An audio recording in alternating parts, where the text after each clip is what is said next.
And here we go again with Ask the Masters. We have a pool build out with Master Dave Penton, and we got a rock star group on the call today. We've got JC from J Design, Kevin, we've got Jimmy Reed, we got Carrie, I think Ron Newman's in here, Ken from Bella 3 up out of Silicon Valley. Hey, even Michael's in here from, he must still be watching out there way in the on the islands. On the islands. Good group, guys. So Dave, what are you going to show us today? So I'm super excited that we are able to get Jimmy on this one again. Not again, for the first time. So we're going to go through a really cool project that we finished 5-6 years ago in the flatlands of Beverly Hills.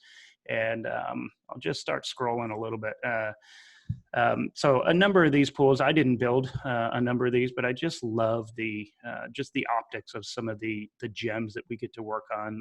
This is a pretty unique one that Jimmy did well over a decade ago. Jimmy, tell us a little bit about this one out in Palm Desert, because it's Architectural Digest has featured this. I mean, this was one of my favorite jobs you've ever done.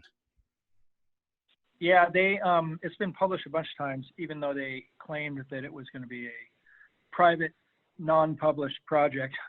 Anyway, yeah, it's probably about 25,000 square feet of Bizaz material. Guy Dreyer is the designer. I recall that there was a commercial builder that actually built the home and the entire project at the time. And I think we finished our scope in 2016 or so. Sorry, 2006.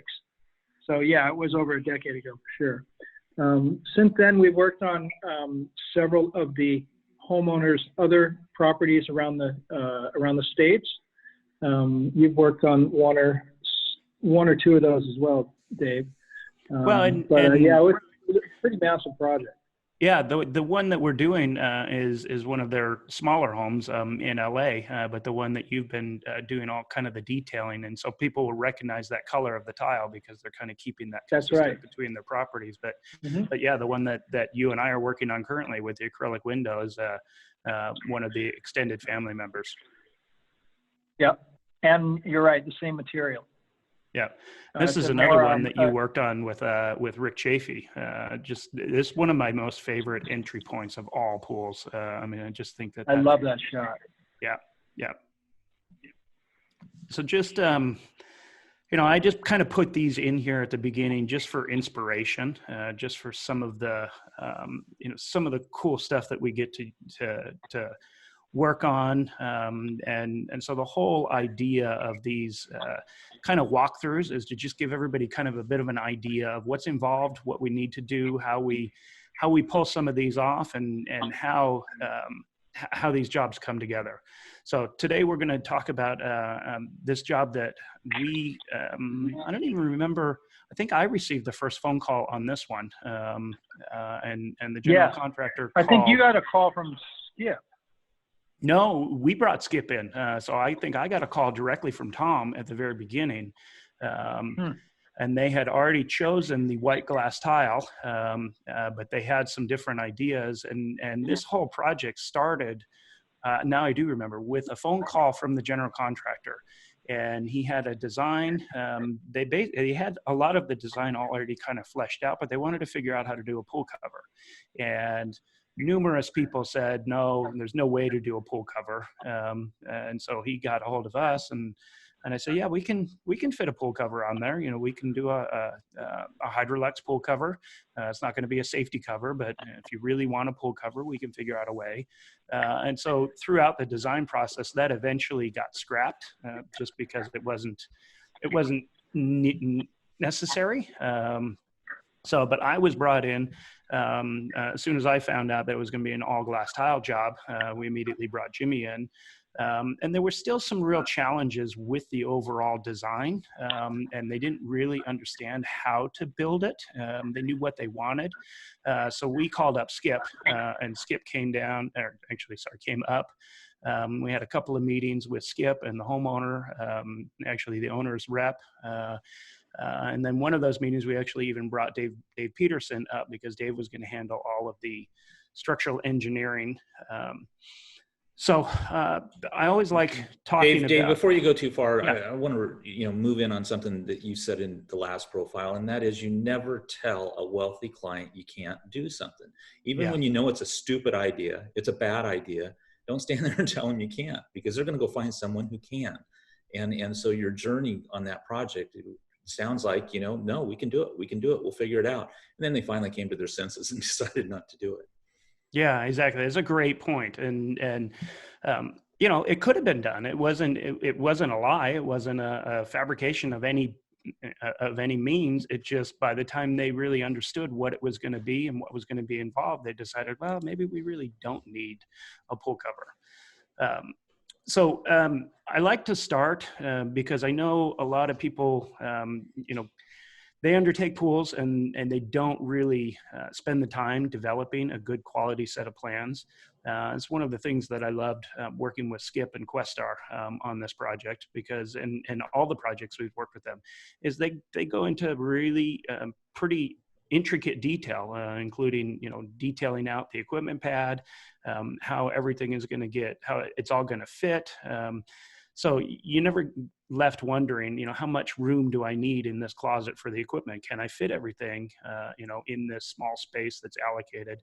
And if you'll notice here, Skip actually even dimensioned out all of the surge tank sizes, even the penetrations, how they're going to come through the surge tank. So it's really key to executing these kind of jobs to really have a great set of plans. I didn't include all of the pages in here because he has light layouts and plumbing penetrations and everything. But kind of the point of it is that there's a lot of pre-planning that goes into these jobs in order to execute them the way the client expects. It's one thing if you're building a $70,000, $60,000, $70,000, $80,000 backyard pool. It doesn't really matter if you have a return line, here, or if your return line ends up, 3 feet over. That's acceptable in kind of normal situations. But as you'll see, as we get further through this profile, even that kind of thing comes into play, and making sure that everything has nice alignment and that it's really becomes the expectation for clients like this. One of the things that we did on this one is Skip's office did a lot of renderings, and that's another thing that a lot of people have a hard time really visualizing exactly what anything is going to look like. And so we worked with the designer, and the designer gave us the actual materials. They had their granite slabs already picked out. They knew all of the materials they were going to use for the job. And you can actually take those and import them into SketchUp or whatever design software you're using. And so it's the actual materials as they're going to lay out into the pool. So we did a number of different kind of iterations as we explored what the design was going to look like. And it's a great way to kind of prove the concept and really kind of work your way through all of the design ideas and figure out what is going to be the most acceptable for the client. Now, especially on a job like this, where we had a client that we never, to this day, I've never met the client and don't even actually know who the client is. We never did find out. So all of this design process kind of happens almost in a vacuum. They have owner's reps that are there, but the owner's rep understands the client's wants and needs, but is not the client themselves. So it is very important to go through this whole process so that the client completely understands what they're getting, what they're paying for, and they can put their own kind of personal stamp on it. So this all got rendered out, and you can see all of these materials had already been chosen and were imported into the programming. And there's the end result. So just scrolling back and forth, you can see you really do get the mood and the feel of what the end result ended up turning out to be. And so it's really I love working with SketchUp because it really gives you a good sense of exactly how the project is going to finish out. So one of the things that was on this project, I actually don't have a picture of it, but there was an existing pool here. And there was a retaining wall that had to come out. The retaining wall was already fractured. And so they had some issues with it. So on the right side of the retaining wall here, this is where all of our plumbing is going to go. And you can see in this area, we actually trenched underneath here. This retaining wall is all on caissons, because right the other side of this wall, this is about a 12-foot tall retaining wall here. And then that's a downslope down to the house down below. So there's really no lateral support here. So this whole wall had drilled caissons, and then the whole wall is retaining this lower portion. And they wanted to put the lower portion in here so that we could get the equipment kind of down and away from the backyard, so that it didn't hear anything. There was no sense of any mechanical systems.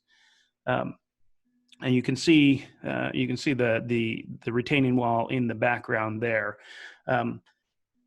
One of the things on this one, oval pools are very difficult. They're in order to get them really nailed. I've seen many oval pools that have lots of flat spots, and so on this one, we actually had the survey crew come out, and you can see all of these stakes right here, the stakes with the pink flags. We have the survey crew actually mark out, and they offset by 2 feet every 2 feet around the pool. So they gave us the exact shape of the pool based on the plans. So again, kind of going back to the importance of a good quality set of plans, we knew exactly, they could take that set of plans and they could import that into their computers back at their office.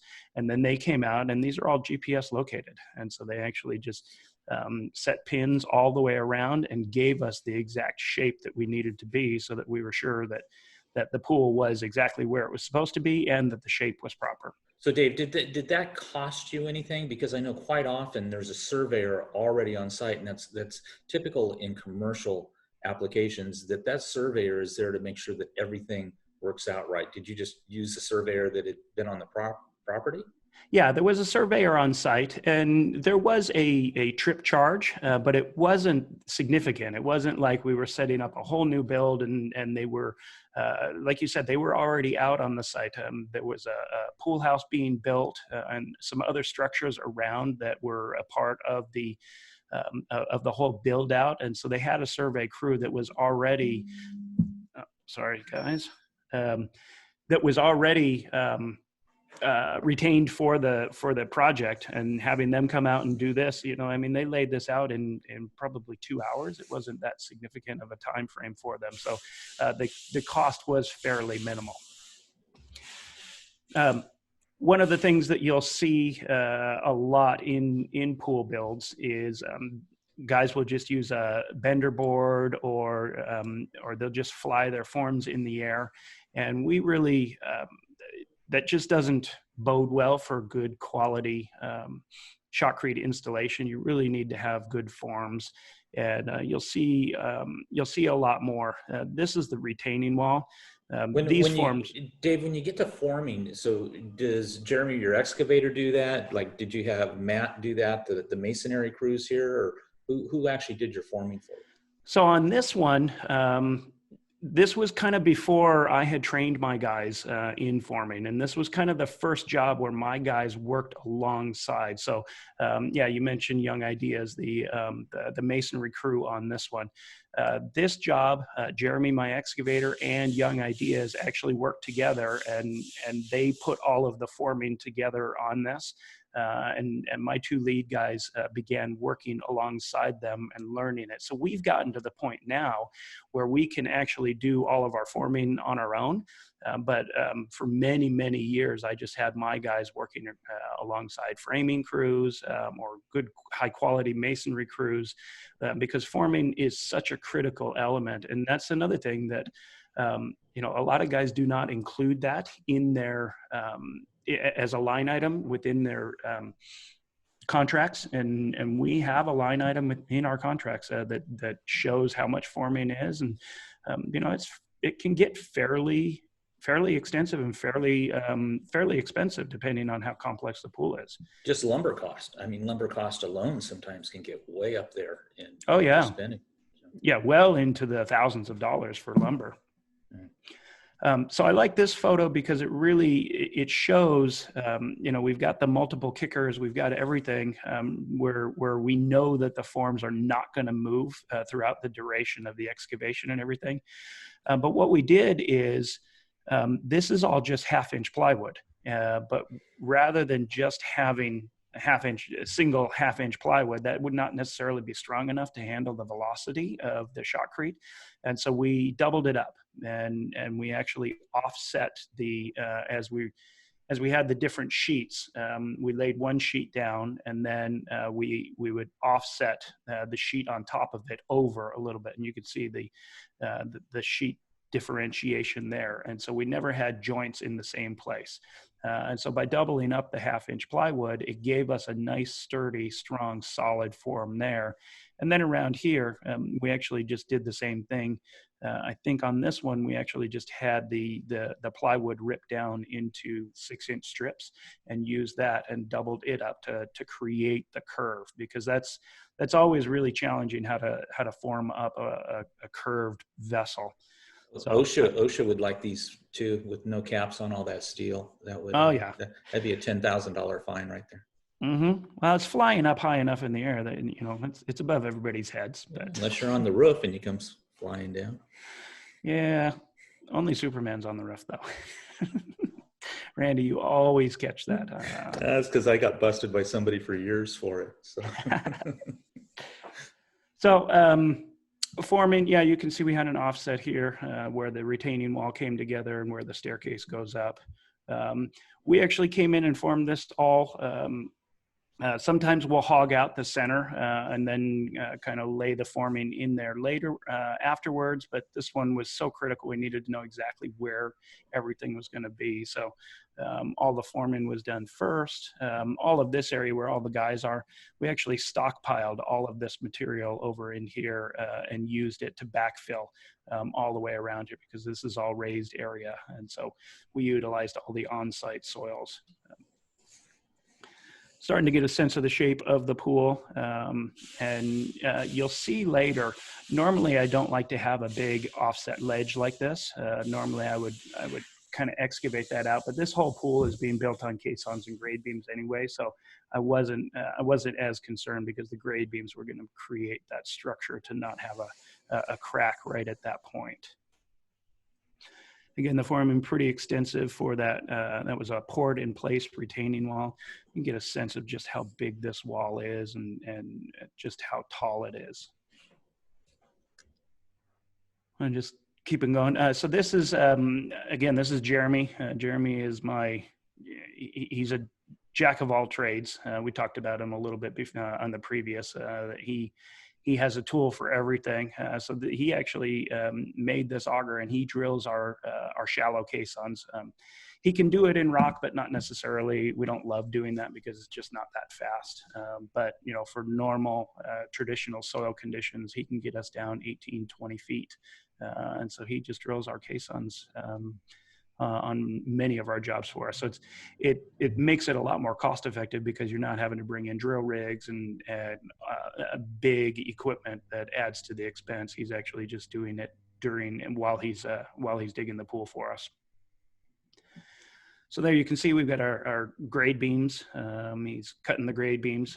Each of the caissons are numbered so that we can actually follow. We don't have to keep referring back to the plans. We just spray paint what the caisson number is on the dirt there, and that way we can real easily just look at the table on the set of plans and realize, okay, number 12 needs to be 14 feet. Number 13 is 17 feet. So that's just one of the little tricks that makes everything go a lot faster in the field. Did Peterson do the engineering on this? Yes, yeah. Watershape Consulting did all the engineering on this for us. And again, let me go to the next slide here. There was a pool that ended right about here and came over into this area. So I don't have any of the initial demo photos, but this pool was half in new soil back on this side, and half of it was in the soil that had been removed from the pool or had been backfilled in where the old pool was. And, that's a big no-no. You don't, you never want to build a pool half in bedrock or native soil and half into recently backfilled soil. So it's one of the main reasons why this whole thing was put on caissons, because we knew that we were going to have the potential for right around in through here, some sort of differential settlement. And so if you have a situation like that, there's a number of different ways that you can tackle it. We tackled it with caissons and grade beams on this one, but there are other ways. You can over excavate and recompact, but it's definitely something that you want to get a soils guy involved in, because even if you know that the soil material that you're going to be digging into is fill material, the fact that you have new fill and old fill, that can even create a potential differential settlement and crack a pool. I've heard a lot of people say, well, we know this whole backyard is backfilled, so we're okay taking the pool out and building a new pool, because that's filled, this is filled. You really, really got to be careful with that. We see that a lot in some of the neighborhoods in Southern California, that there can be some real substantial issues. Dave, in this case, did you actually had a soils engineer prior? Everything got designed, or he came along to verify your? So on this one, that's a great question, a great point. Since there was another structure that had already been built and was already being constructed when we were engaged, they had already had a soils engineer on site. And so we just called the engineer and he just wrote an addendum report on this. And so it was really pretty straightforward. They had already done their borings. They knew what the soil conditions in the yard was. And so it didn't really create any delay. We just called him and said, hey, here's the plan for the pool. What do you think? And he gave Dave Peterson from Watershape the design criteria. And then Dave came in and placed the caissons where he wanted them and set the overall depths.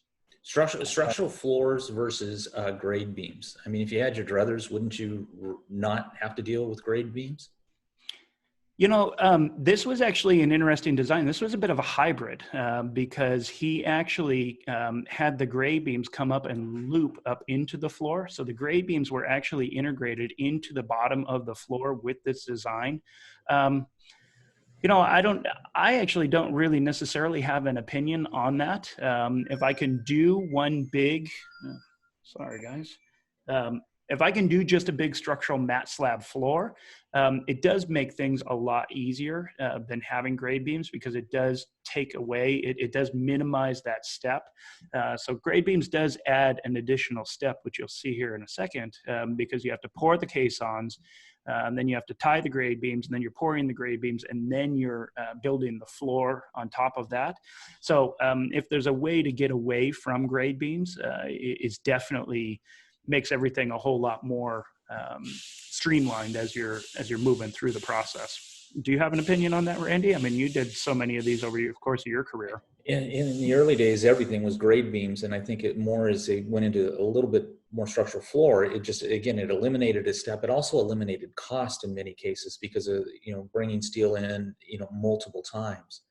And so if I could get away with it, I would try and suggest that we would go with more structural floors. So it was just the point of, we see more structural floors now than we do grade beams, I think, or 50-50. Yeah. And a lot of it just depends on the engineers as well. But yeah, we're seeing a lot more kind of our current jobs, more structural floors where it's a double mat. We're going to 16, 18 inch thick, bigger steel. Some of the engineers, when you start to get into structural floors, the steel starts to get pretty big on occasion. And we've had jobs where we've got, number 6 and number 7 bars. So it really starts to get, that starts to be a factor in some of the cost. So it's a lot easier to just span, 8 or 9 feet with a double mat number 4 floor, as opposed to, if you're trying to span the entire area, the steel tends to get a little bit bigger in a structural floor. Depends on the movement that's available in the yard too, or the movement potential. So did you have another question, JC? I know you were, did you? Actually, I had a comment too. That's Kevin. pretty much the answer, and obviously it's pretty much the procedure in these areas. And I just wanted to see if you had that before or done after, because I know it's pretty flat. As you said, it's not like on the edge of a ravine. Right. So I was just want to clarify that, and thanks for that. Sure. Kevin?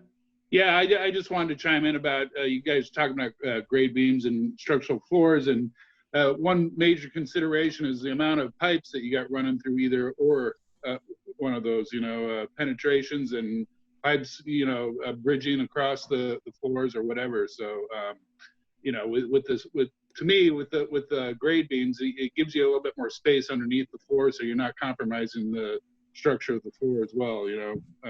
To run, especially when you're dealing with bigger pipes. If you're dealing with stuff up to 6 and 8 inches or even 12 inches, I've had to deal with sometimes. So yeah, it's a great point. This whole area that you can see where my mouse is in between your grade beams, this whole area, you don't even need it. It's not considered bearing. So the pool is not bearing on any of this. So in a caisson grade beam situation, you've got your caissons underneath here. This is real important. These are deep holes. And so we always plywood off everything for safety. But all of the bearing is happening on these grade beams right here. This could be, it could be cotton candy. It doesn't have to be compacted. It doesn't have to be anything, because your loading is handling, your floor is spanning between the grade beams themselves. And so it does allow you to come in here and lay some pipe in this area in certain situations. Now we have had other jobs. Just like it would be like if it was a hillside or a flying pool. Really doesn't matter. Yeah. Yep. Exactly. Yep. In fact, in Texas, you see a lot where they'll actually put foam block down in there because it's part of the calculation. So they'll actually take that out and then put foam in there.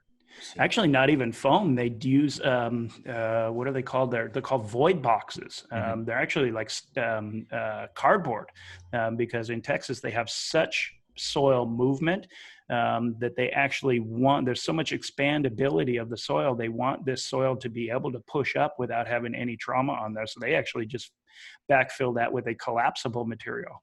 Some of the structural foams that are out there are pretty dense.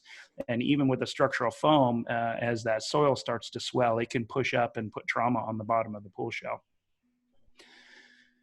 So you can see here, these caissons were not all that big. So we were able to had them all built offsite, fairly straightforward. One or two guys could drop them in, real easy to handle. Is it epoxy coated? Looks like purple epoxy. They look like it. I was just noticing that too. No, they weren't. There was no need to. We're nowhere near the ocean. We're nowhere. So they were just standard. I think it may just be the lighting on the photo. So, yeah, getting ready. You can see the dowel sticking up out of the top of the, and you can see, Randy, I learned my lesson here. I got my my caps on there, even though I have since learned that these are the mushroom caps, which are illegal as well. They don't meet OSHA, but they are there.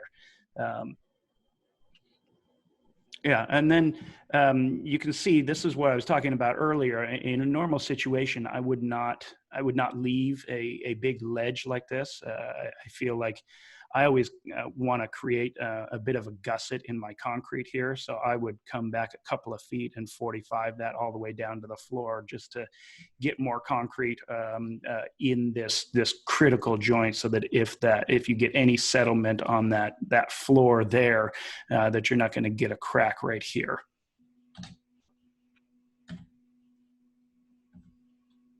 So there's with the grade beams tied.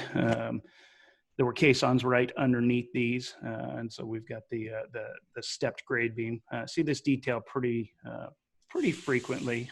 See this detail and see sometimes they will take and do a 45 on the grade beam there. One note, Dave. Did you pour your caissons first? We did. You put everything together? No. We poured everything first because we didn't. We wanted everything stable. So there was 3 pours. The first pour where we poured the caissons, and then this is the day where we're pouring the grade beams. You can see we got our vibrator there.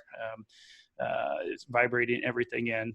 And you can see right here, this is that grade beam detail that I was telling you, where he kind of brought the beam up into the floor of the pool to kind of keep everything locked together. So yeah, and then obviously the final shotcrete day where we shoot everything. Okay, thank you. Yep. And then just, forming up so that this grade beam, we actually poured these 2 vertical sections first early in the day, and let that kind of set up so that it act as a dam as we poured the upper there. This was the last piece that we poured in the day. I mean, it was starting to get firm, but it wasn't set up by any means. It took us just a few hours to pour this whole thing. So, is that a 2x4 OSHA ladder up there by the tractor? I don't see anything that you're talking about, and don't pay no attention to this right here. So now you get a sense of, fairly straightforward. Just 4s at 12. I think there was actually some 5s in here, but all the way around, this is all the whole project was ringed by a bench, and all of this bench was non-structural. So you may be asking yourself, hey, you're putting, pipes inside here. How does that work? You'll see a little bit more. All of our plumbing, we actually embedded all of the plumbing in this, was a 20-inch wide bench that wrapped the entire pool. And the bench itself, it's just it's an architectural element. It was not a structural element. It was not being utilized as part of any of the structural needs for the pool itself. So we were able to put all of our plumbing inside there rather than going around and bringing everything in. So lots and lots and lots of steel. You get a sense here. Here's that. I keep coming back to that, where the that vertical, where that ledge is. We had so much concrete in front of there. I think this ended up being about 20 inches thick, and we shot it all. There's 3 curtains of steel in there, and it was definitely plenty of concrete in there to not have any issues. You ever do some of your plumbing prior to your steel? Do you get that arm wrestling match between the steel guys and the plumbers, or like who goes first? Yeah, we try and do that a lot. Matter of fact, we're getting ready to plumb a job for Kevin, and he called and said, hey, he sent me some pictures and said, hey, do you want to get some plumbing in here? It's just for a little spa. And I think on that one, we'll be able to get it all just within the bench, so we don't have to come in. But yeah, it's really nice for some of the main drains, especially when we used to do, main drains in floors a lot. We would come in and do that beforehand. It's not as much of an issue anymore. We do it in spas on occasion, but with the advent of the changes here in California and the not requiring floor main drains, we're not having to do it quite as much as we used to. But yeah, we used to do it all the time. At least the main drains in the floor and connect to the skimmer. We would always come in and do that first and get everything backfilled and compacted. So again, we got a perimeter overflow. That's our gutter detailing going around the spa. All right, so I'm going to spend some time on this photo. And if any of you guys saw my post from, what day was that? Thursday.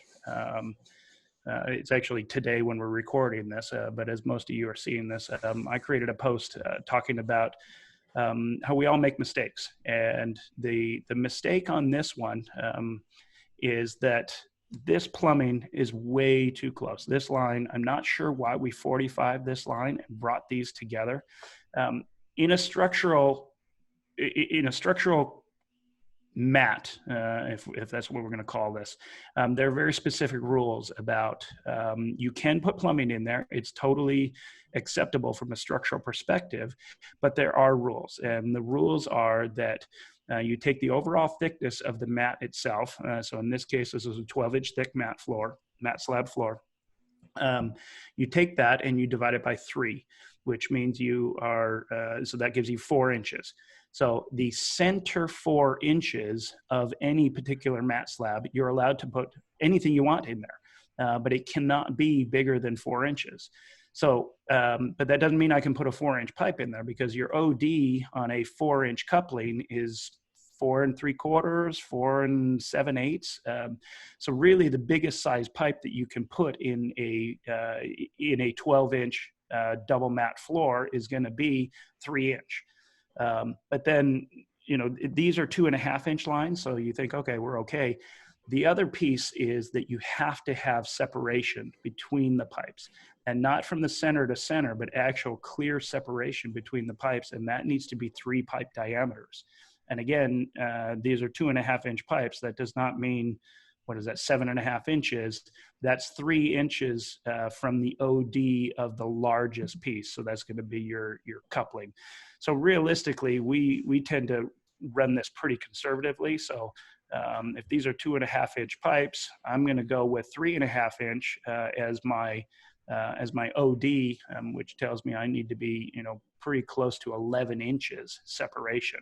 We don't have anywhere near 11 inches separation on here, and so we've since learned, and we would never do this again. But you know, like I said in my post, there are things out here that we've all made mistakes. This was an ignorance mistake, and that's the whole point of these profiles and the whole page is to point out some of these things, so that as you guys are moving through and learning, that we all learn together.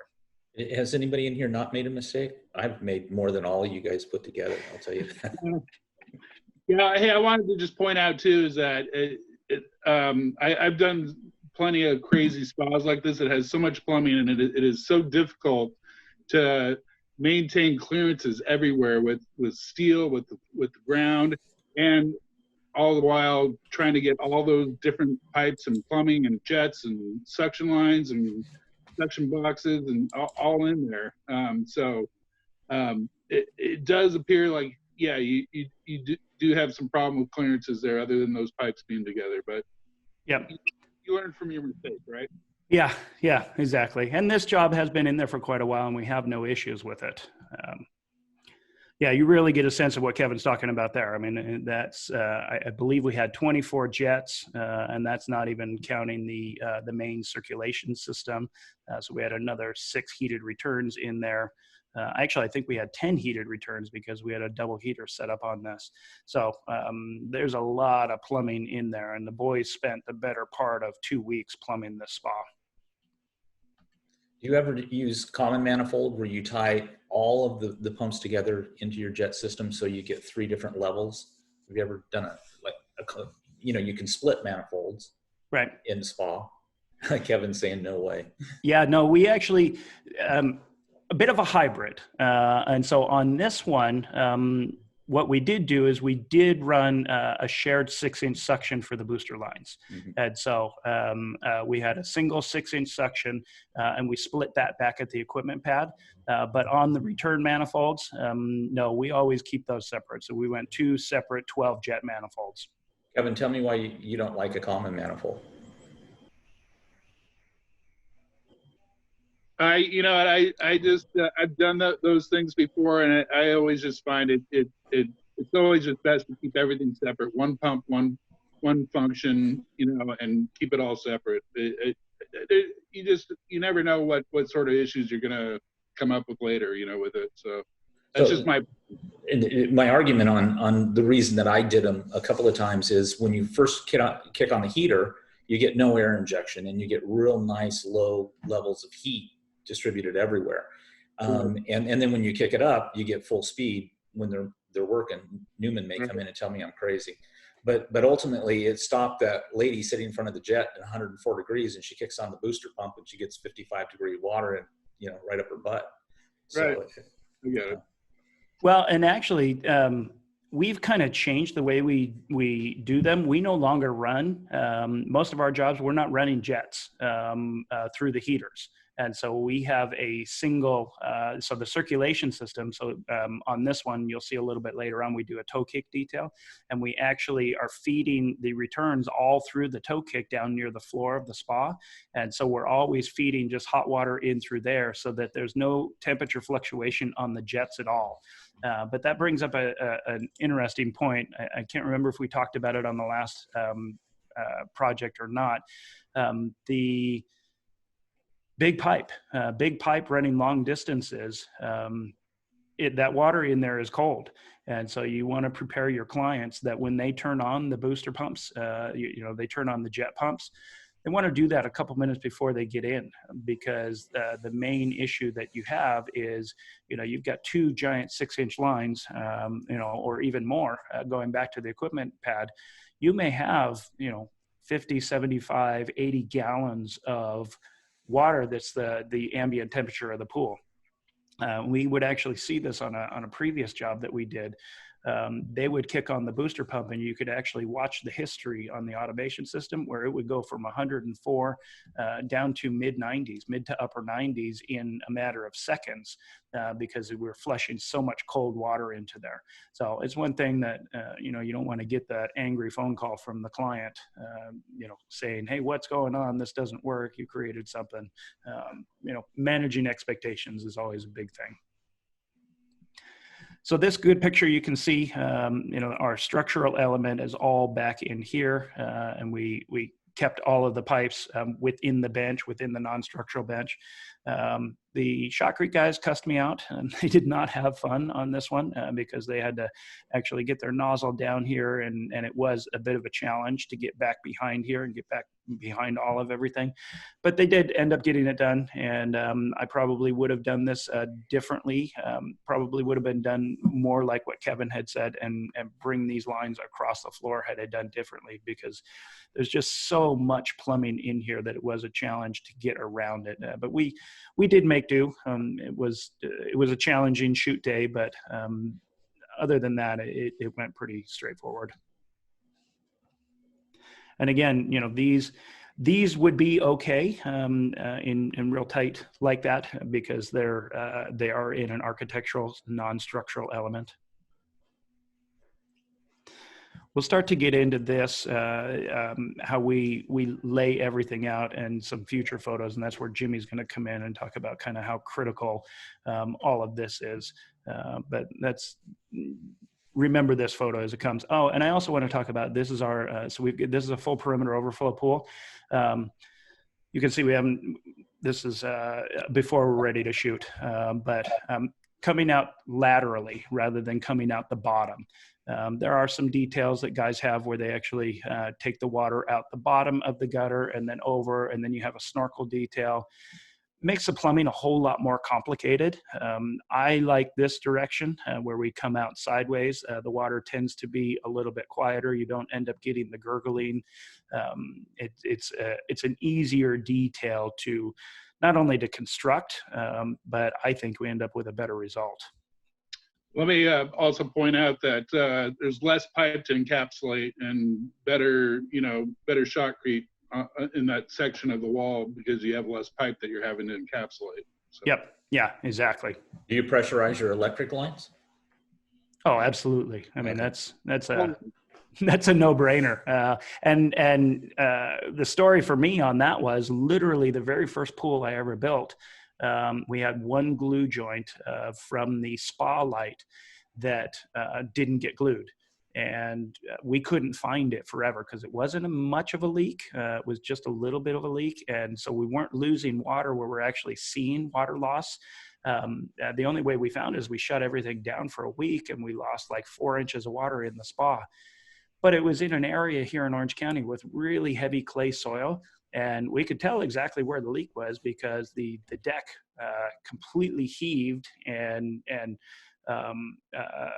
discolored and everything. So first job, first big mistake, and that cost me a load of money when I wasn't even really bidding jobs properly, and I lost my shirt on pulling that deck up and repouring it and doing all of that. And so ever since that time, we've always pressurized our light conduits. It doesn't take that much extra time, especially now with the advent of most guys move into low voltage lighting. You just extend that conduit a little bit further into the pool, cap it off, and it gets pressurized just as easily as your traditional pool plumbing does. There you start to get a sense of just how many jets were in here. We had calf jets, we had foot jets, we had jets everywhere on this job. So, beginning the chute, we started over there because that was kind of the thickest area that we had, and we wanted to we built that out in multiple chutes throughout the day. I love this slide because this is how we do our edge details. So this is a Lautner edge detail.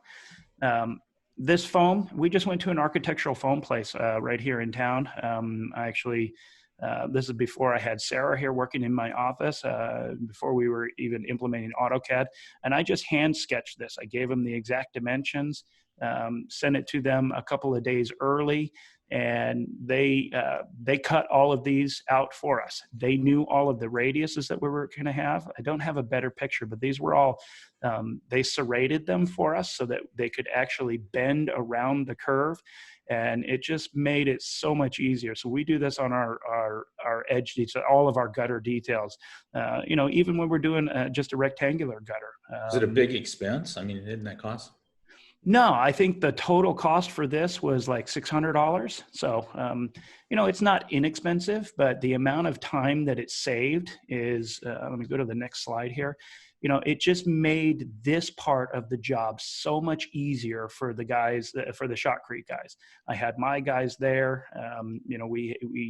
We laid this in here while the Shotcrete guys were working on the spa, and then they just came back in and did this. And pulling it out, it gave us a nice clean form. Everything was just really, it made the overall process so much easier long-term for just constructability. And for $600, it was well worth the time.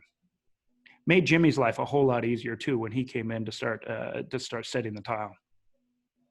I was just going to say that I remember seeing that when the foam was pulled and just thinking how much easier than most Lautner edges, especially with radiuses, this was going to be to float and prepare for the tile. So yeah, that made a huge difference on our scope. Yeah.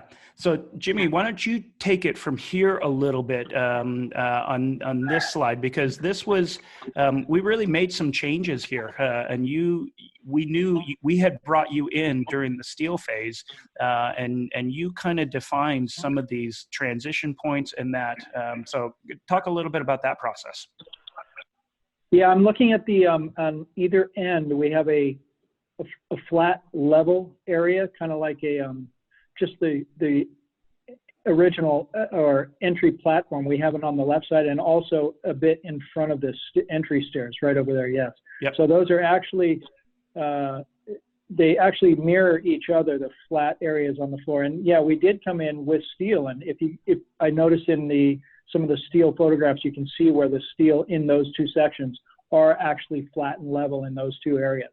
So we wanted to give like a little, like a mock lounging area on either side of the pool before it pitches down to the center, as opposed to starting at the point of each radius and the front of the bottom step, and just start pitching down to the deepest part of the center from there. So we have a nice lounge area on either side.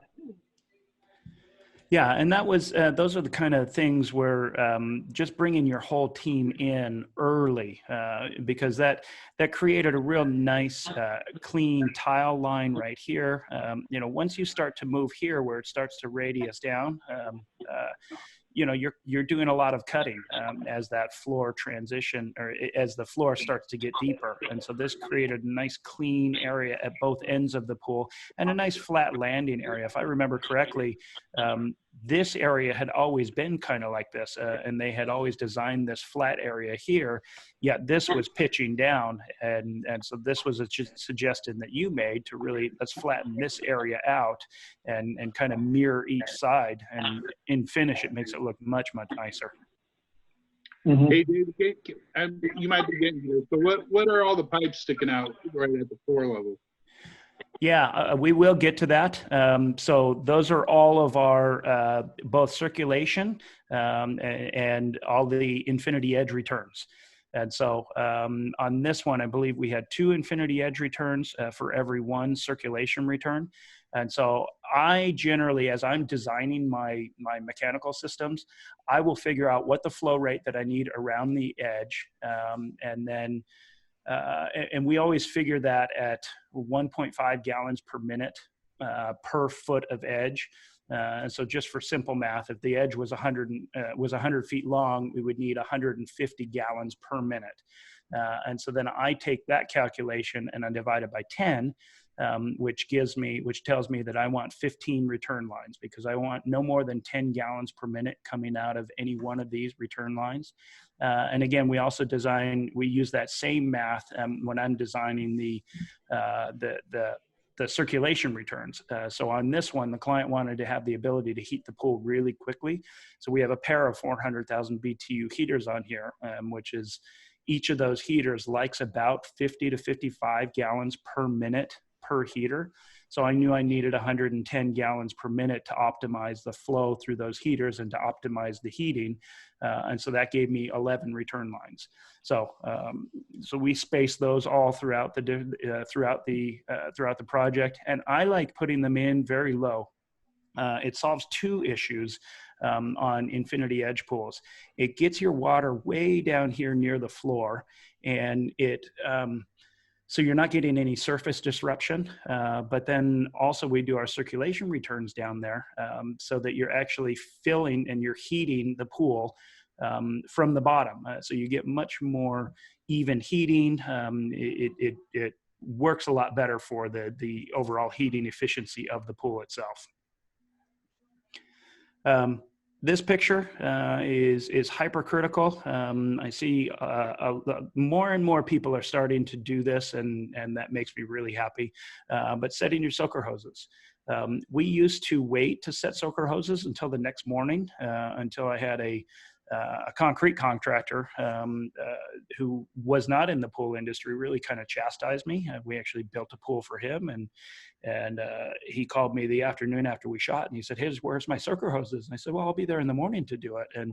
And he said, "No, you have to start it right away. Literally, you have to keep that shell as moist as you can from the very get-go." So getting those soaker hoses on, you can see they're just starting to clean out the hoses. They're just starting to roll up the hoses. So they're still actually working in the spa, and we're already starting to get the soaker hoses spread throughout the property or throughout the site. You can start to get a little bit of a sense here of just that nice clean line for that. That's after the foam came out. I will warn everybody, if you're going to use foam, you're going to be, it is a pain in the butt when you take it out because the styrofoam does stick to the concrete, and that I haven't found a good solution to that yet. I know I have seen some guys that will wrap the foam with like a masonry tape or a duct tape type of a thing.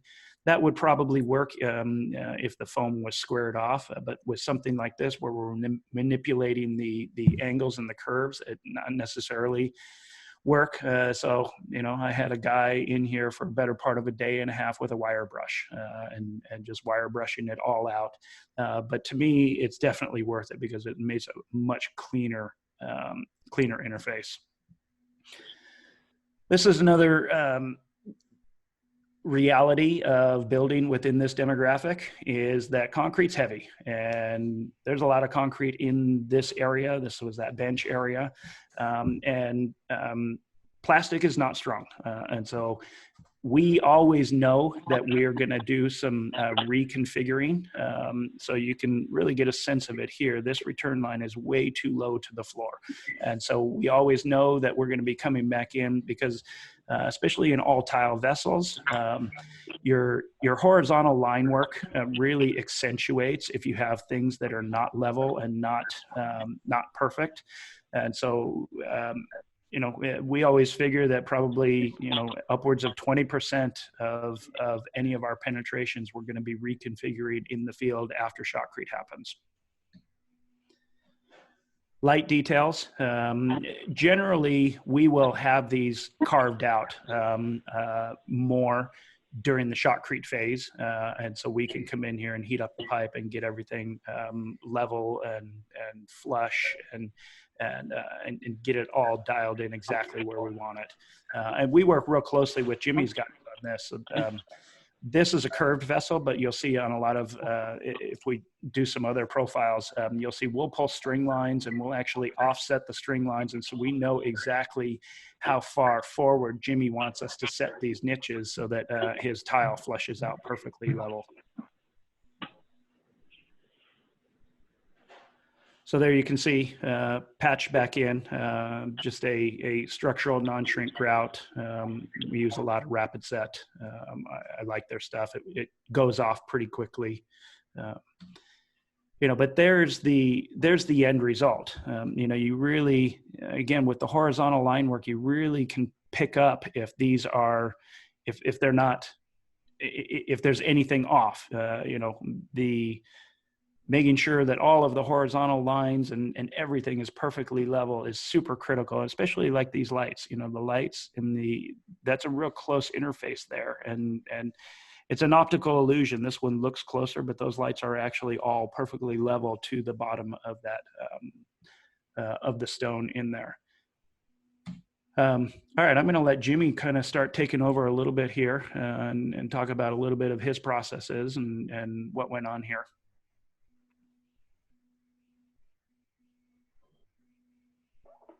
Did we lose you, Jimmy? Okay, sorry. Is my mic on now? Yeah, there we go. Yeah, just for a second there, I was getting some background. I took it off. You're good. Okay, sorry about that. Okay, so sorry. Okay, so what are we doing here? Looks like we're getting the front of the spa ready there. So what we generally do is take it from the shotcrete that Dave gives us, right, Dave? Yep. And we'll prep it from there and get it super smooth. We'll sculpt everything so you know, with our layout in mind and cuts or non-cuts and radiuses and everything, just to get the cleanest end result possible. So you can see the bottom wall areas in the pool have already been floated and shaved and prepped really nice. So they have the first coat of our waterproof membrane on there. The dude up here in front of the spa, we're just starting to do the radius on the front of the spa there. And they're working on top of, I believe we did a mini trough there on that pool. Is that right, Dave? Correct. Yeah, we knew we were doing a dimensional tile on the face of this spa, and we knew that we were going to get a lot of whitewater action coming down the face of that. And we didn't want to ruin the effect of the, you know, the sheet glass effect of the Lautner edge and the perimeter overflow.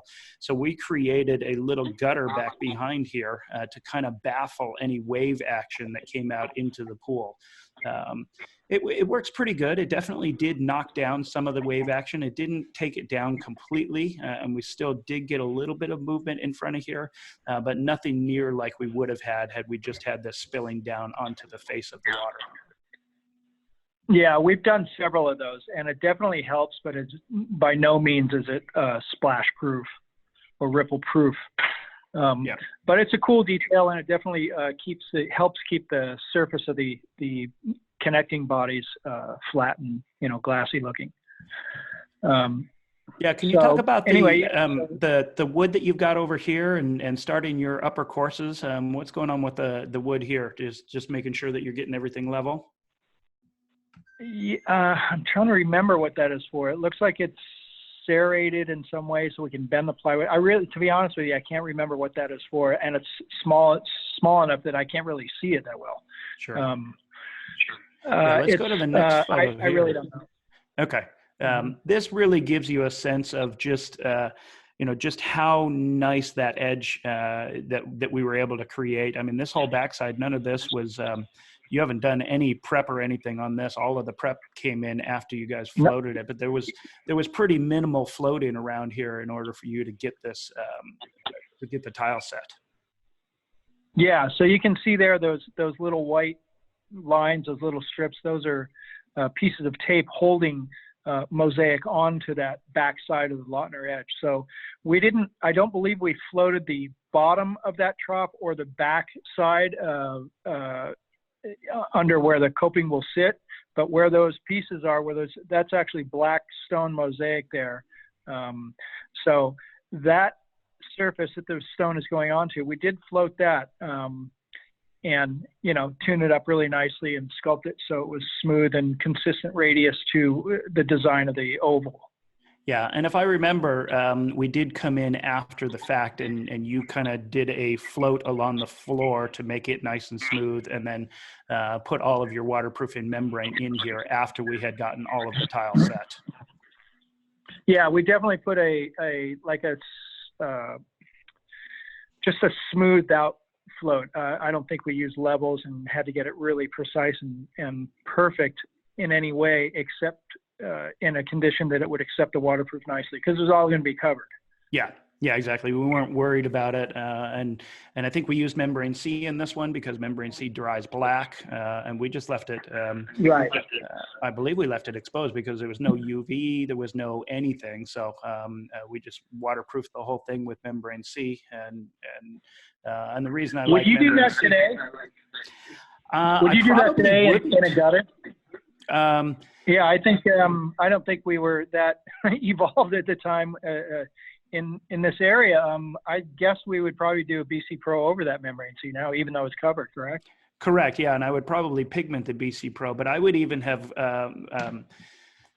second guesses about that in this, because we used Hydroban for the pool, and really mixing manufacturers, that there's some real diciness to that.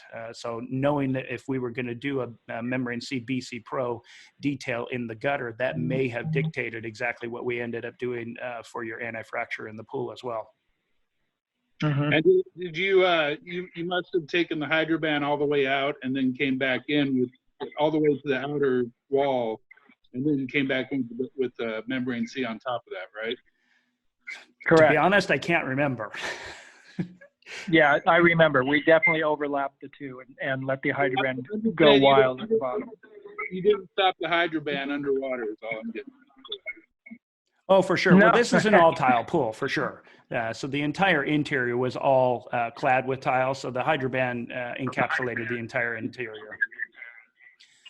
You can also see, here's the these two pictures. You can see there's our gravity line as we take it over. So you get a sense of just how much easier it is to work. Like Kevin was saying, you're not trying to build this gravity system and encapsulate it in concrete.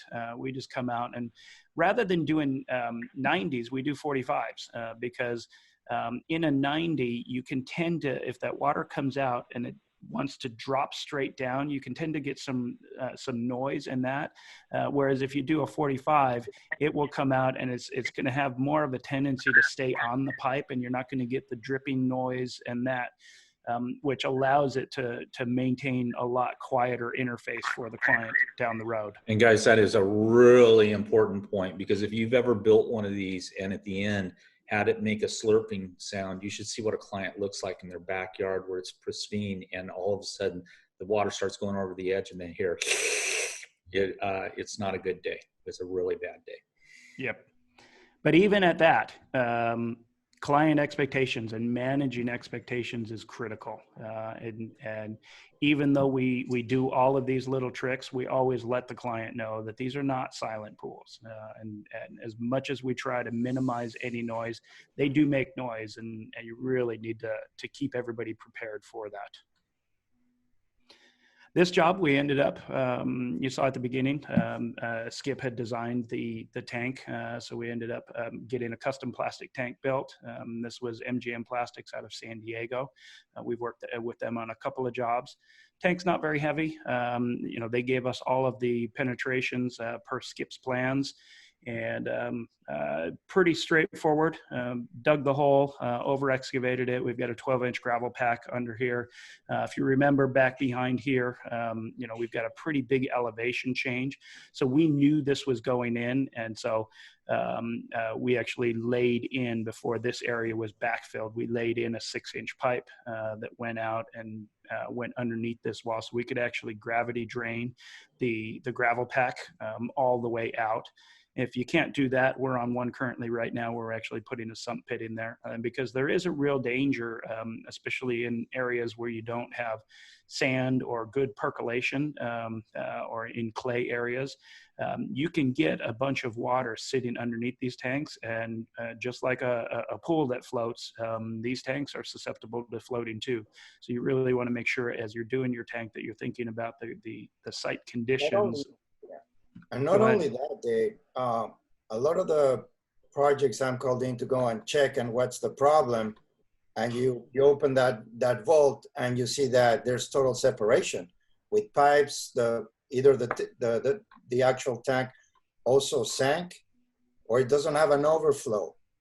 Yeah, overflows. I see that a lot because overflows get to be a real challenge, and they can be a pain in the butt because oftentimes this tank is sitting down low, and where do you put the overflow? There's not a good place to put it because typically you're lower than the inverts for your yard drainage, and oftentimes you're lower than the curb out at the front of the street. So you really have to think about that. We went on a job, actually Randy saw this job years and years ago as well in Hollywood, where they actually didn't vent this. They didn't, for whatever reason, they didn't even put an access lid on it. And so the entire tank was sealed up, and the vacuum created from the pumps drawing the water out of there actually collapsed the tank. And so that's an issue as well, just making sure that this is fully ventilated, you have your overflows, and air can get in and out of there. These tanks, those tanks scare me a little bit too. We put a lot of them in Genesis. I mean, in the early days, Skip, we were using those, Skip was doing it, but I've seen inner walls of those bow a little bit. So whenever I got to the point where it was almost just more economical to shoot the vaults, to go ahead and build them, steel them, and build them out of shotcrete. The cost was, it was almost a wash. And these are welded together. They're just a little bit scary. Do you still use these at all, or do you? This was the last job we used this on, but they have gone through some maturation as well. What you can't see, and I don't have a picture inside here, is this tank was fully gusseted. And so there were panels going I think there was 4 panels going this way and this way. So it was all honeycombed inside there from floor to ceiling. And then at the bottom, they had just little mouse holes, if you will, cubbies cut out across the bottom so that the entire tank could have water passing back and forth between all of the different chambers. So because I know that has been a problem in years past. They're fun too to drive back from San Marcos. I'd put them in that old stake bed that I had. I don't know if you remember that thing. And we'd strap it from the top, and at 55 miles an hour, that thing would lift up. It was like a hydrofoil. It was pretty cool to watch in the back window. Yeah, we put ours in a trailer and had a tarp over it, so I didn't have to watch it. I've used that exact tank a couple times, and it's always made me skeptical. And in recent years, I've done all shotcrete tanks basically, and I'm much more confident with the shotcrete tank. So yeah, the challenge with shotcrete is you have to waterproof it. So there's the nice thing about these tanks is that, it's one step, you drop it in, your fittings are all there. It's a quicker installation process. And on this particular site, we knew we didn't have really expansive soil, so I wasn't that concerned with any lateral pressures or anything. But I agree. Like I said, this is the last of these kind of tanks. We do spherical tanks for like standalone spas and that. But as far as for full pools, we've gotten to that same point where we're either building them out of block or shotcrete or that, and just waterproofing the interior. Some of the mechanical shots here. We like ozone. Randy, you were questioning what this box is. That's our oxygen concentrator. It's really one of the critical elements that I feel if you're going to be doing ozone, you got to do it with oxygen. And so these are medical grade oxygen generators, and they're forcing oxygen-rich air into the ozone generator itself. So you get just a much more potent blend of ozone. And this pool itself, many of you know Dave Rockwell. Dave Rockwell still services this pool to this day. Very little chemical consumption on this pool, and this pool is kept, in the mid to upper 90s year round. And for the most part, just this single ozone system handles all of the main loads of the pool itself. Start to get a sense of just the elevation difference. One interesting thing, and I screamed and cried, let me go to this tree right here. I had a paper trail. I really, really was not happy when they decided to plant all of these ficus trees in this close proximity to all of the plumbing that we had in here. And lo and behold, this particular tree ended up snapping this line. The root system, they didn't put root barriers around it. They just dropped these trees in here, and about a year and a half later, this line ended up breaking, and we had quite a time digging this up and getting it all fixed and hacked off the roots. We actually didn't kill the tree, but I was, I told him it was going to happen. It happened. It ended up being my fault anyway. They never ended up paying me for the repair, but it's so start to, you really want to watch all of those kind of details. This was kind of our first generation of trying to clean up our electrical installations. You guys all know me. I'm kind of a geek with my equipment pads. I'm just trying to make everything as clean as possible. I think we've gotten better at it rather than surface mounting a lot of that. We're coming up. Kevin does a lot of this as well, where we're coming up at all of the different equipment areas, at the different pumps and that, and bringing conduits up to just kind of clean everything. I see so many equipment pads that are just sloppy, and it's not that much more difficult to make a nice clean interface. At the end of the day, it just makes you look that much more professional. Yes, clean equipment sets are my passion. Yes, and you have been passionate about that for 20 years. Yes, exactly. I don't have a good finished picture of this back area. All of these conduits came through the wall. You can see that the finish is up here. So these conduits were 2 feet below the finish, so you get a sense of how much lower we are. But all of these conduits came through. These were all for fiber optic lighting, which I have actually never seen in this pool. I've never seen it illuminated with the fiber. But all of the benches, we have fiber optic ringing both the pool and the spa. And boy, I didn't take any pictures of that because that was a nightmare to install. I love this picture. This was the day we filled it. And I love how this platform in the back just seems to float above. That's the entry platform. Jimmy, this was a brand new tile, I believe, when we installed it. This is an Oceanside 3-dimensional glass. Talk about this, because you were pretty adamant about this, and actually it wasn't a very tough sell. Once you kind of showed everybody this material, everybody bought off on it. I really, really love it. Mm-hmm. Yeah, that's Oceanside Extrata series. I believe it's about 5/8 or 3/4 of an inch thick height in this case, and something like 7 inches long, and they're all random pieces, and they do kind of finger together randomly, but in order. So we did a white, and I believe it's all iridescent, or at least a large percentage of it is iridescent. Again, this is a few years ago, so I don't recall all the details specifically, but I know it was a white body with a majority of it being iridescent.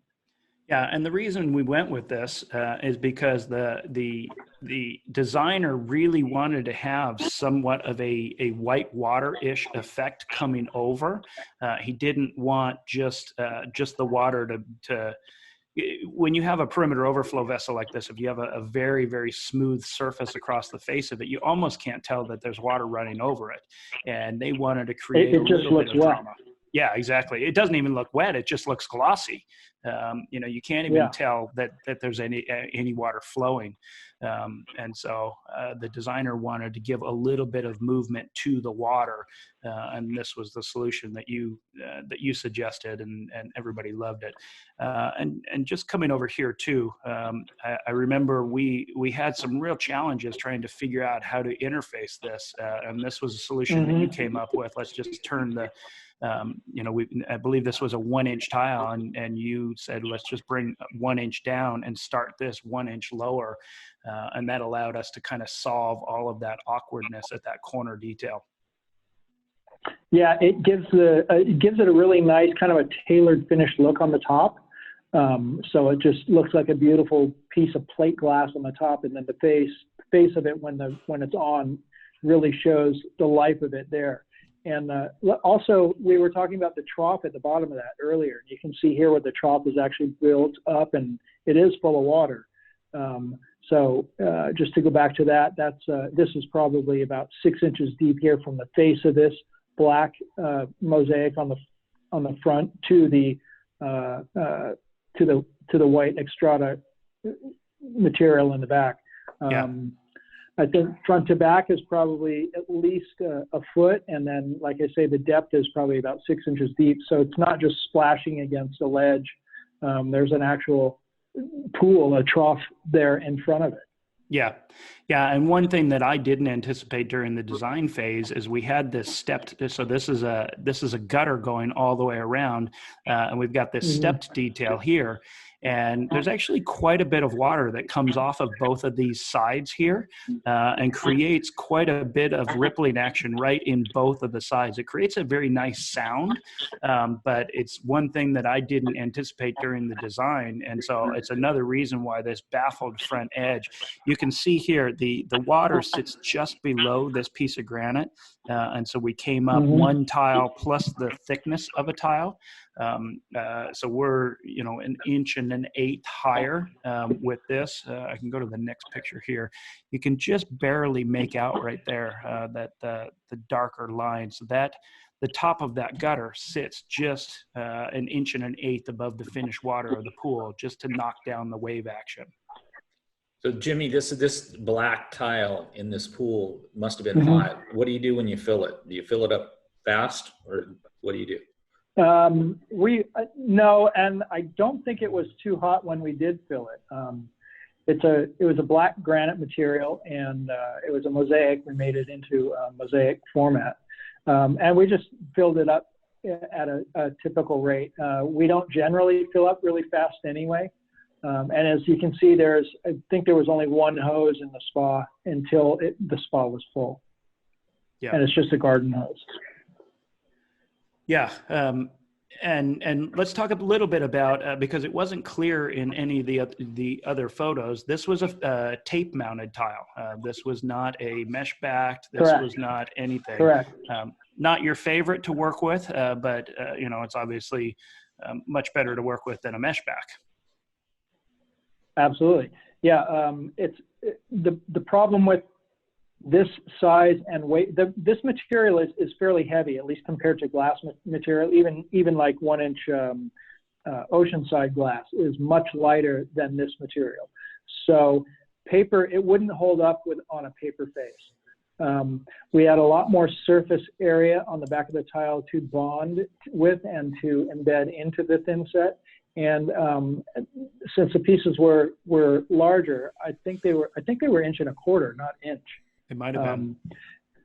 Yeah. So manipulating this material with the tape wasn't that big a deal. We would cut every strip really as we installed and manipulate them But that gave, and there was a big enough joint also that it let enough air in. I'm not a fan of tape for many reasons. And one of the reasons is that it doesn't let the material, the insulation material, cure properly. It inhibits the, it kind of stalls the curing process, and in my opinion, doesn't let it perform to how it's designed to perform. Can you talk a little bit more about that? Because I really think that's an important thing that people don't necessarily pay attention to. It's almost like you're sealing it in. You're absolutely sealing. Yeah, unless every single joint is cut or perforated in some way. I've been working with or talking to David Fatula quite a bit lately in the last few months, and they are coming up with a tape-based system where it actually can breathe. And the point being is the tape on a face of a mosaic will hold all that moisture in. It doesn't let the thin set cure properly. If you have a bucket of thin set that let's say you're finished installing one day and you just put water in that bucket of thin set, if you come back the next day and dump it out, it's not going to be cured hard thin set. It's going to be mushy and deformed looking and smelling and colored, and it just doesn't, it's not made to perform like that and be exposed to those kind of conditions. Therefore, any installation failure will be on you. Yeah, and what I have heard guys talk about too is the fact that you've got a square foot. Generally, that's how the tile is laid out, and you're going to get different curing rates at the outside where you do have where the tape is not, as opposed to the very center of that square foot. Right, it needs to breathe. So I wish I had great. Yeah, go ahead. Sorry. I was going to go back to Randy. So the weight of that material, so the benefit to the tape in this case is that it holds the mosaic in place until you need to remove the tape. Yeah, and this was a really thick material. I remember those sheets were quite heavy. They were a little bit. You picked up a whole sheet. They were really heavy. Well, yeah, that's kind of what I'm saying. It's like picking up a piece of 12 by 12 marble because it is 3/8 thick stone material, and it was made cut out of 12 by 12 black granite. Yeah. Yeah. So you can. It's pretty heavy. Yeah. Yeah. I wish I had. We don't have good finished pictures of this job. We weren't even. This house is since sold, and so we're allowed to talk about this job. But we were never allowed to come back in and formally shoot this job. I do have some photos, not in this presentation, from the real estate listing from when it sold. So you'll have to excuse some of these photos where you can see that nothing is cleaned. I had to kind of grab photos when I could on this one because we weren't really supposed to be shooting finished pictures during the time. Although we did know that this was going to go on the market, but they wanted to debut this, and they didn't want anybody to kind of spoil the fun, if you will. But this was always one of my most favorite details. And if you guys hear the background, sorry, we got stuff going on in the warehouse behind me, and sorry for the added noise. There was a pretty big accentuated cantilever of this piece right here. And this is solid granite. So this is, I believe there's a seam up the middle here, but this was a slab of granite. And one of the concerns, the client who actually did live here for a little while before the house sold, was an older individual. And there was some concern with a honed granite that it would be very slippery. And so the solution that they came up with was they had a brushed finish across the middle here and still had the honed around the outside, and they really wanted to keep the honed detail. This next picture plays it out a little bit better. They wanted to keep that honed, that very highly polished look, because the reflectivity. Yeah, they wanted the reflectivity of the water to be mirrored along the coping detail here, and so they wanted it to be seamless. This particular photo, you'll see, pay attention to some of the other photos around. We did not set the coping here, and we were not in charge of setting the coping here. And in the details, we had told them that we wanted this to be a half minus. And if I remember, it's 5 to 7/8, I think. I mean, it's much more than I would have liked. And just as I'm scrolling through some of these finished photos, you really see just how much the overall effect is ruined. I really don't ever want to see down that gutter. And the photos really kind of tell the story of just how noticeable that gap is. And so it's one of the reasons why I really like keeping that joint as close and as tight as we can. Do you ever bring your edge up a little bit above your coping just because of the way that it works, or do you just leave it dead level? You know, when we're doing a flooded coping detail, where not a Lautner edge, but the flooded coping, we will actually set the nose of that coping, a 16th, a 32nd to a 16th higher, because as the water kind of heads up on that edge before it drops over down into the gutter, that water does come up, about a 64th of an inch. And so by setting the coping just ever so slightly higher, it accentuates the illusion that everything is at the same level. Yeah, I agree, because when you get that invert meniscus, that break where you're trying to break gravity, that whole pool is coming up to the edge. And if you keep it proud, just a bit proud, it really gives just a beautiful edge, and you get a lot of that translucent light that kind of pops out of it. Yeah. Keep it proud.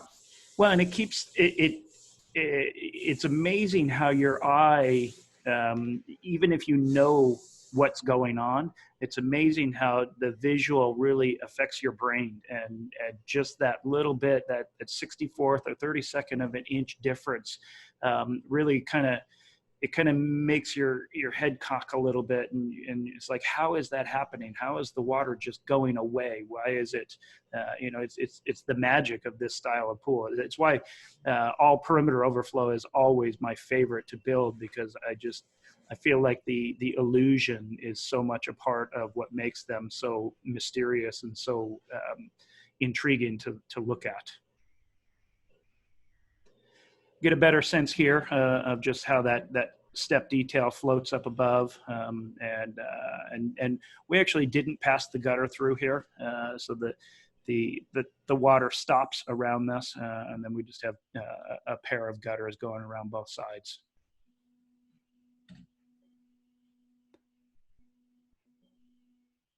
These rails. Oh, that's a bad picture. I know. Like I said, I don't have any really good finished pictures of this. Are you going to talk about those handrails at all? Those were custom handrails. They were, let me go back a few where you can actually see. Do you have a question about them? Because Not in particular. I mean, they're just very unique, and I just didn't know if there was a story behind it, or what's the material they are and all that. Yeah, they're polished stainless, and they were they mimicked everything going on in the interior of the house, and so the interior design there worked with the company and had them custom made. They were a real pain to deal with, because we had to design the cups that they sat down inside, and we sent them back a number of times. So we actually mocked this all up out of wood, because we had to get the receivers dead money in the right spot, because as you can imagine, when this rail comes, you're not bending it, you're not tweaking it, and we had to have everything already in place.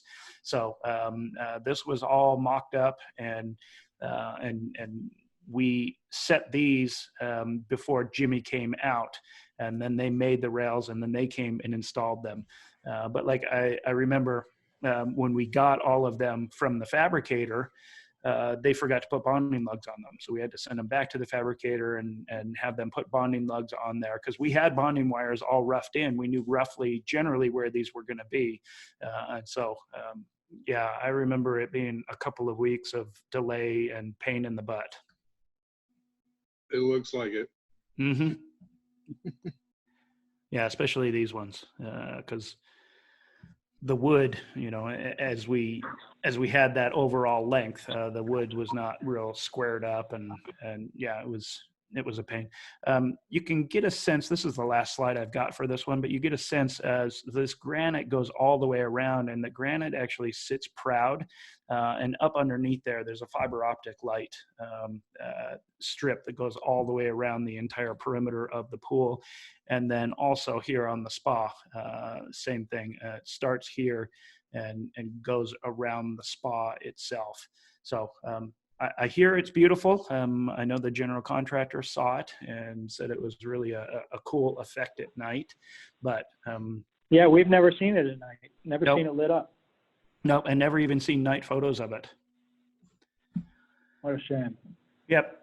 So that's the I bet we last could get I've back into got. that. Yeah, possibly. I don't know. I don't know anybody that knows the new owners, though. I would love to see if we could get some good night shots of this. Anything that you want to kind of highlight, Jimmy? That's the last of the slides that I have. Anything else that you remember on this one? Well, I don't know. It was a pretty unique pool.